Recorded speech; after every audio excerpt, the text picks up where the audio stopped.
அன்பின் பரலோக பிதாவே, இந்த மனமகிழ்ச்சியின் நாளுக்காய் உமக்கு நாங்கள் நன்றி சொல்லி துதிக்கிறோம். பூமியிலே மற்றும் ஒரு நாளை காண செய்த உடைய மற்ற கிருபைக்காக இரக்கங்களுக்காக உமக்கு நாங்கள் நன்றி சொல்லி துதிக்கிறோம். ஆண்டவரே ஏசப்பா, உமக்கு கோடி நன்றிகளை ஏறெடுத்து துதிக்கிறோம். ஆண்டவரே, பிள்ளைகள் விடுமுறை முடிந்து நாளை தினம் ஸ்கூலுக்கு கிளம்புறாங்க. அவர்களுடைய இந்த செகண்ட் டேர்ம் ஃபீஸை எல்லாம் நீங்கள் சந்திக்கும்படியாய் ஜெபிக்கிறோம். ஆண்டவரே, வானத்தின் பலகணிகளை இந்த பிள்ளைகளுக்கு நேராக திறக்கும்படியாய் ஜெபிக்கிறோம். ஆண்டவரே, ஹல்லேலூயா, ஸ்தோத்திரம், நன்றி சொல் துதிக்கிறோம் துதிக்கிறோம் துதிக்கிறோம் துதிக்கிறோம். ஆண்டவரே, ஹல்லேலூயா ஹல்லேலூயா ஹல்லேலூயா.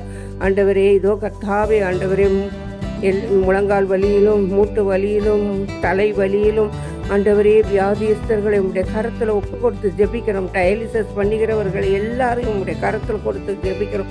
உங்களுடைய காயப்பட்ட கரத்தை அவர்கள் மீது வைக்கும்படி ஜெபிக்கிற ஆண்டவரே இயேசுவே, உமக்கு கோடி கோடியாய் நன்றி நன்றி நன்றி நன்றி. இயேசப்பா, உங்களுடைய காயப்பட்ட தழும்புகளால் அவர்களை குணமாக்கி அவர்களுடைய காயங்களை நீர் கட்டும்படியாய் ஜெபிக்கிற எல்லா துதி கன மகிமை மேன்மை மகத்துவம் ராஜரீகம் எல்லாவற்றையும் ஒருவருக்கே செலுத்துகிறோம். இயேசு கிறிஸ்துவின் மூலம் ஜெபம் கேளு.